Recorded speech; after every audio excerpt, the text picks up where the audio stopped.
What's up, everybody? Welcome to Move the Sticks. DJ Bucky back with you. Buck, how you doing, man? Man, I'm good. I'm real good because it seems like we have football around the corner. So I'm really excited about it.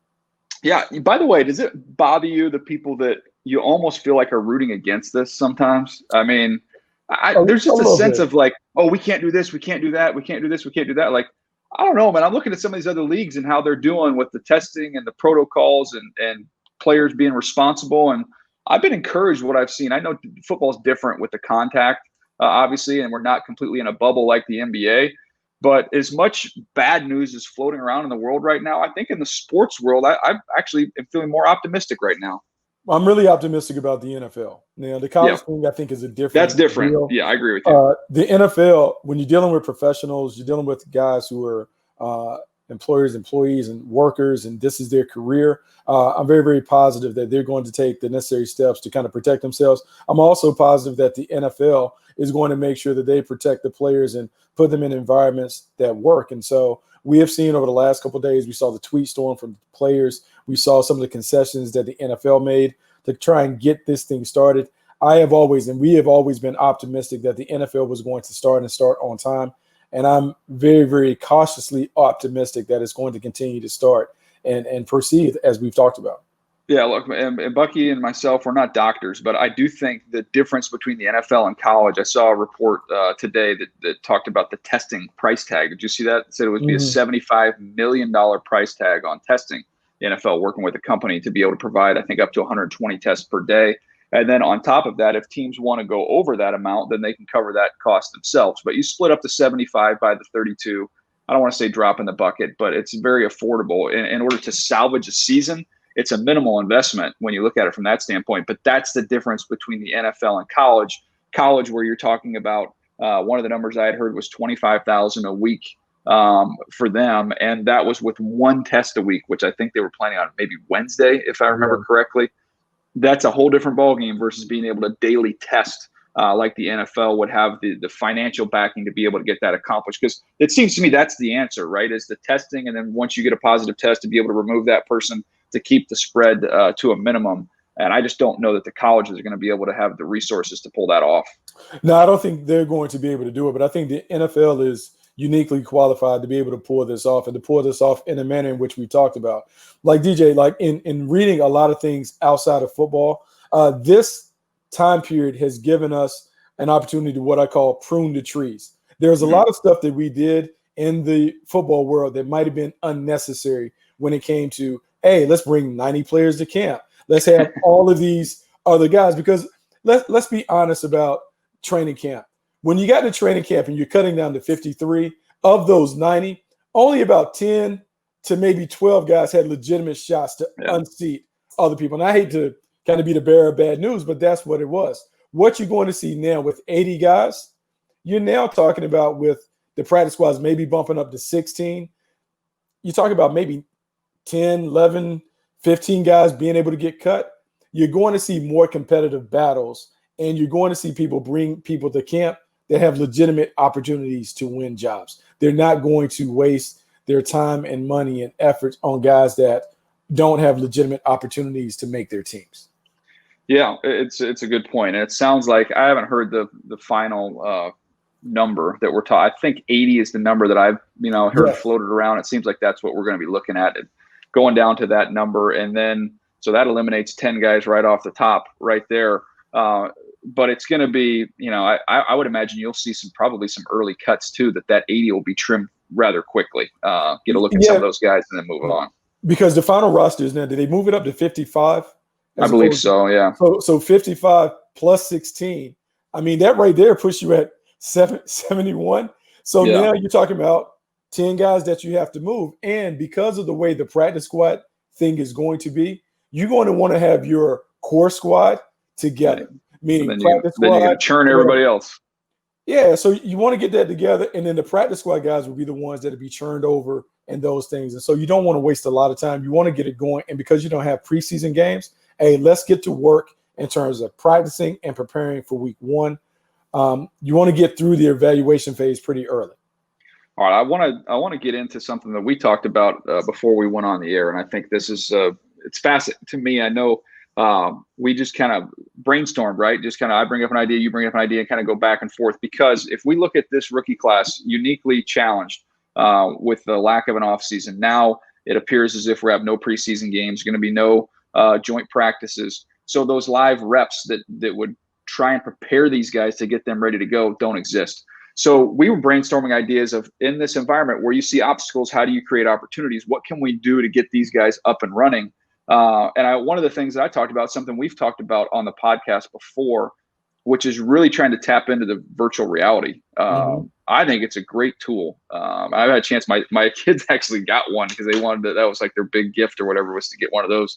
And it is very realistic when you put those glasses on. So to be able to be a quarterback and to be able to rep plays, to be able to work through reads, to be able to see coverages, I think that's a tremendous, valuable tool for them, even for, a safety, to be able to identify formations, call things out, and just versus just clicking on the tape and watching on there. I think it does come to life a little bit, and that could be one of the tools to help these guys when they aren't able to get on the grass. Yeah, it's funny that you mentioned virtual reality, because I think that is a huge tool that can accelerate the process when it comes to getting comfortable, getting acclimated to the game, not only for your young players, but your veterans getting reacquainted to the game. Another thing that you can do, I think you have to be very creative with your meetings. If these meetings are going to be conducted like they were conducted throughout the offseason, you have to find other ways to keep your guys engaged. And talking to an assistant coach for an AFC team, he talked about, look, man, you got to empty the bucket to make sure that you can capture their mind. You also have to put more on the players in terms of their accountability and responsibility. So some of your veterans may need to lead the meeting. Some of that stuff that you talk about, we may be able to watch film as a group, but make real live checks in the meeting room. So in virtual reality, if you can imagine, the tape is playing, I am the quarterback. Whatever happens on the screen, I bark out real signals, real audibles, real adjustments in real time. You do the same thing on defense. We're going to have to utilize simulated reps to get our guys up to speed. What we can't do physically, we have to figure out a way to get it done mentally. All right, we're talking about a lot of that on the offensive side of the ball. One of the other things we discussed was, to get these guys ready to tackle. And something I would love to get your thoughts on as a high school coach, because you're limited in the amount of contact you can have during practice. To get these guys ready to play week one of a high school season. It's a similar challenge now with the NFL. It wasn't a lot. It was a lot more thud in the NFL than actually taking guys to the ground. But I think now you're going to have fewer live tackles when you eliminate the preseason than we've ever seen before the start of a regular season. So being able to get some tackling work in without tackling, Buck, explain that one. Yeah, so look, this is going to be the biggest part of it. And I will say teams in the past that had advantage, the Seattle Seahawks were always a really good tackling team. Pete Carroll was on the cutting edge of innovation when they came up with the hawk tackling, the rugby-style tackling, that they were able to utilize the entire year in the offseason, meaning they didn't have pads on, but we've seen rugby games. Rugby guys do a great job of shoulder tackling and getting guys down. Some of the drills that the Seahawks used to use, without pads on, we would be, I'm on my knees, you're standing up, I grab, squeeze, and roll you to the ground. I think we will see more of those things utilized. Also, if you think about the Ivy League, being able to make phone calls to teams in the Ivy League and coaches, because Buddy Tevens at Dartmouth was one of the first coaches to go through what he called contactless practices, meaning they didn't have live contact. They utilized those remote dummies. They utilized bags. They utilized people tackling, much like the Seahawks did. I think you can do those things. In fact, for our interested listeners, if you go to YouTube and you Google Dartmouth tackling Buddy Tevens, there's a 25-minute video that will illustrate exactly what I'm talking about. They basically tackle with dummies the entire year. And DJ, they talked about their numbers of missed tackles. The percentages went down. I think creative coaches who focus on the basics, tackling, pursuit angles, wrap, squeeze, getting guys to the ground without beating their players up, they're going to see the production be at the level that they want while also not beating their guys up.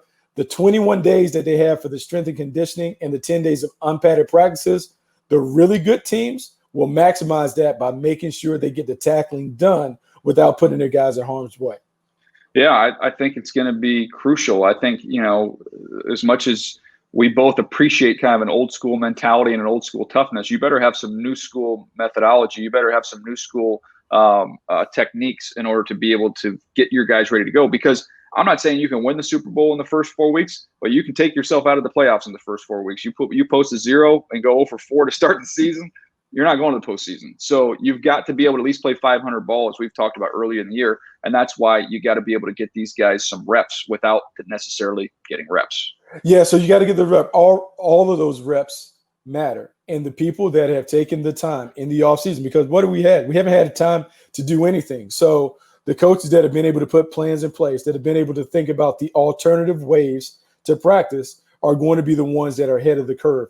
How can you get your guys ready to tackle without necessarily beating them up, using the donuts, using the tackling dummies, the bags, the remote control dummies where you can tackle? You have to have all of those tools in your toolbox to get your players ready to play. And let's be honest, when the game is kicked off and we start in September, if it goes according to plan, no one's going to care about the challenges. When they play that first regular season game, announcers and stuff will talk, but the wins and the losses count. You better be able to get your guys ready to play. And so you have to be adaptable, and learning how to tackle without live contact is going to be critical. All right, here's another idea, and you can speak to this, Buck, having been on the player side as well as the personnel side.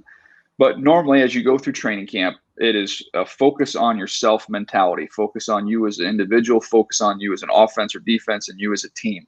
We worry about opponents once we get into game prep week. We're not going to spend a lot of time working on them. Now, in OTAs in the off season, you might take one practice. I know there's a bunch of teams I was with where they would take 1 week.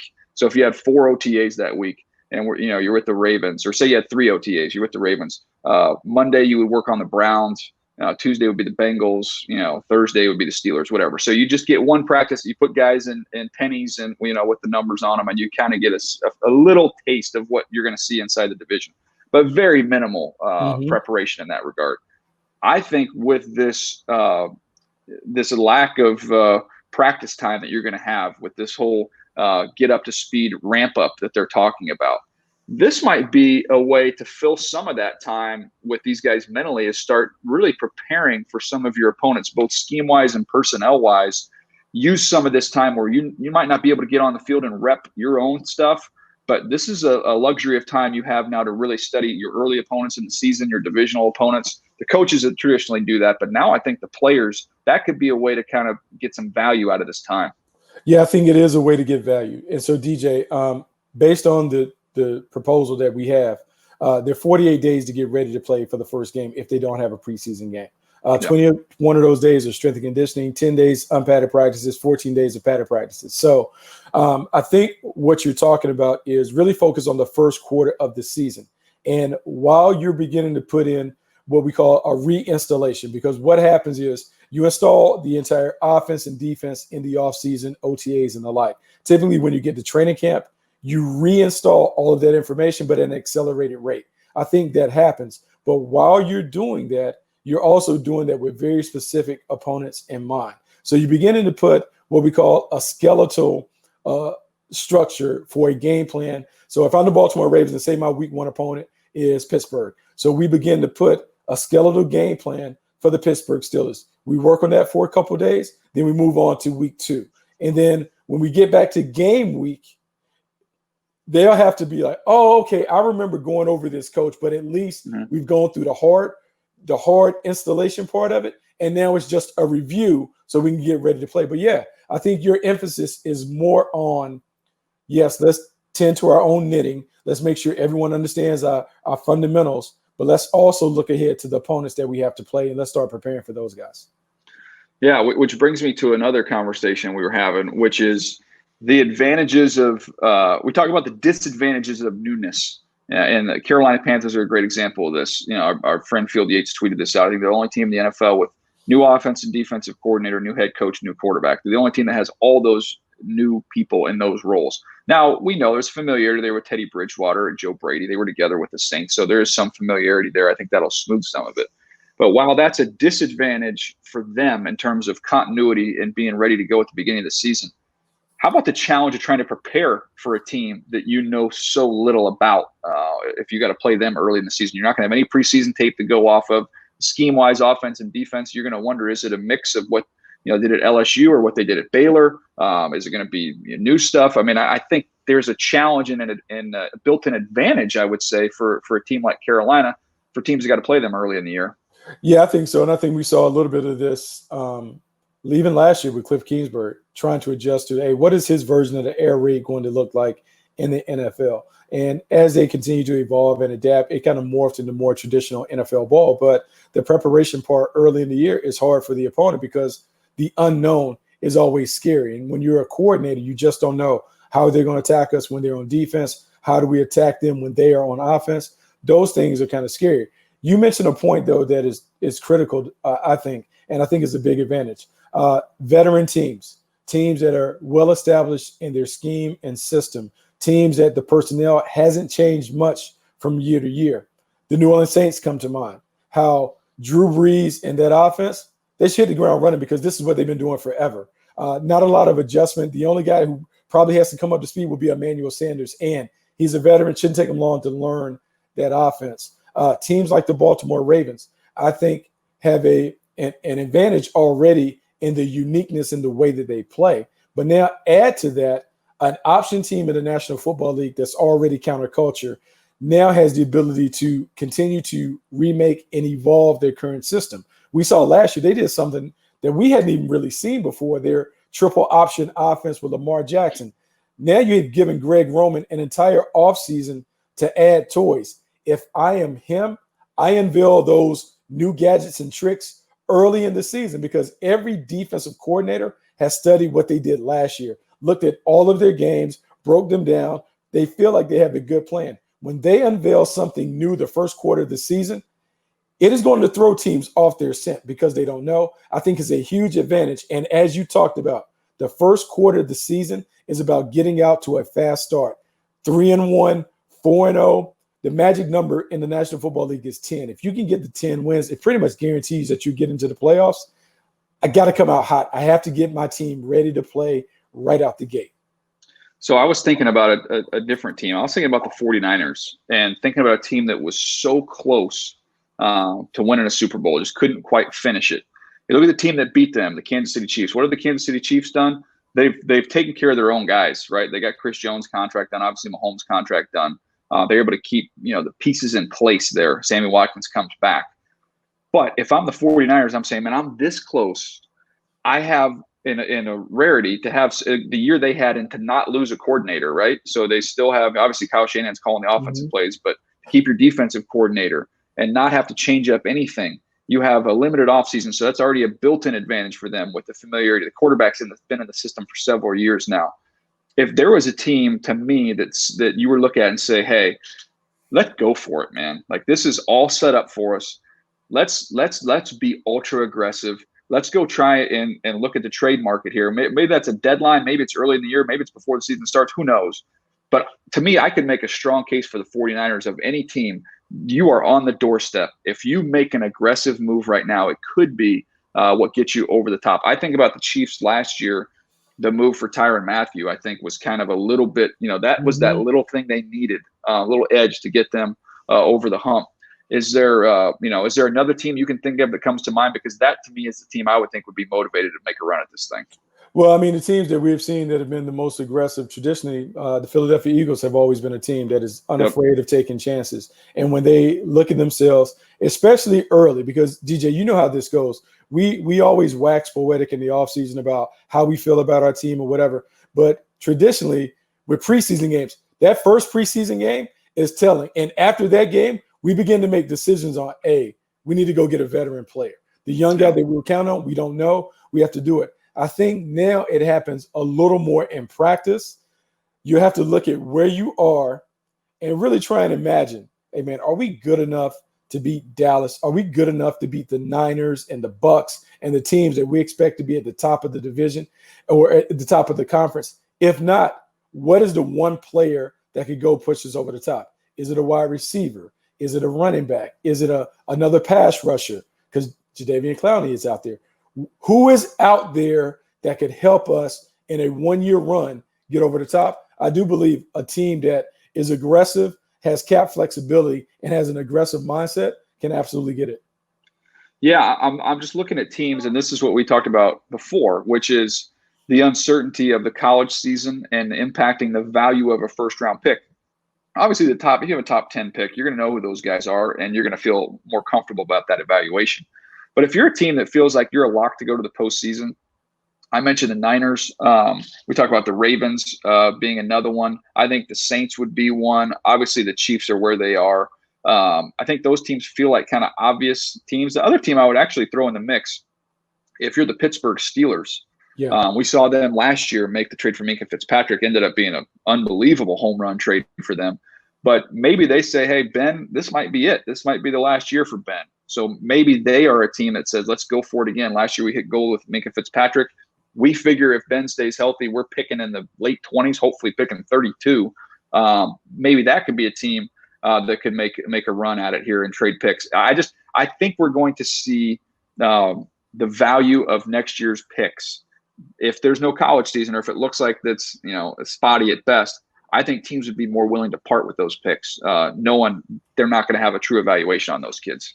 Yeah, I think it's a smart way to approach it. I think teams that see themselves picking in the 20s, I'm always an advocate of player over pick, particularly in those situations. If I can get a proven player, a guy with a track record of having success, I am okay going to get that player over a pick, which is kind of like what is behind door number 2.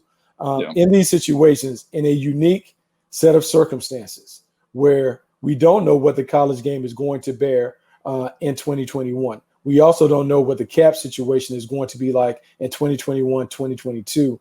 I think if you can make a move that helps your team make a real run at it, and then maybe you have to dismantle it or change it, I think you have to consider that move. I think right now all options should be on the table, and I think the best team builders are willing to utilize whatever option is available to them to make sure that they are able to put the best product on the field.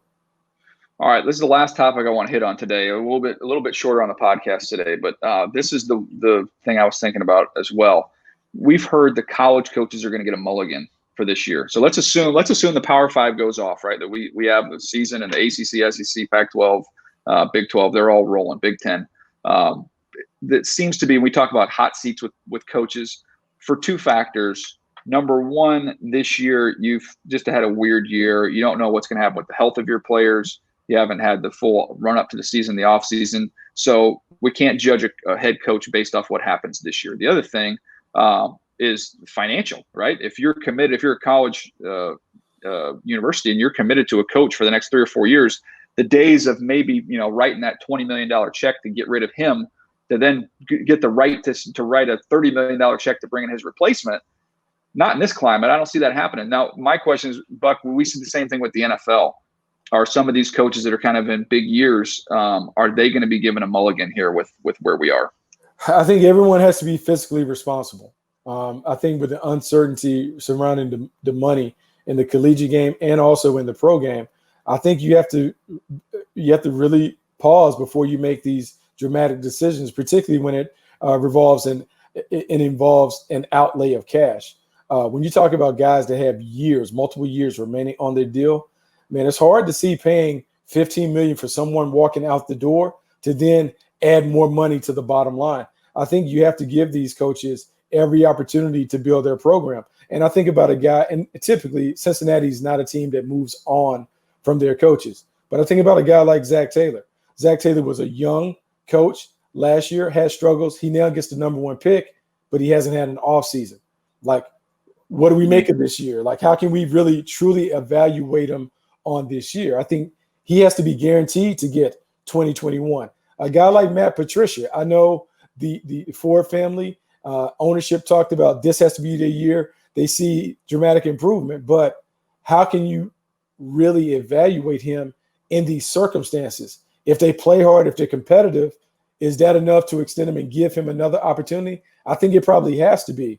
The money definitely will play a part in the decisions that owners have to make, because with not as much revenue coming in, I think you have to evaluate each and every dollar that is going out, and that really relates to the coaches and the coaching staff.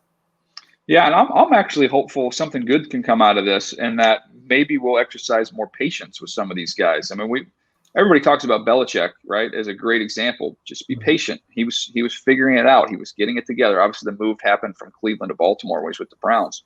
and that was it for him. But I think, you go back and look at John Wooden's track record. You go through all these great coaches that have accomplished all these amazing things and look at their early struggles, but they were afforded the time to be able to work through that. And maybe the fear of the financial fear of getting rid of some of these guys, maybe we'll see some diamonds in the rough kind of emerge after given a little bit more time, some patience there to develop their plan.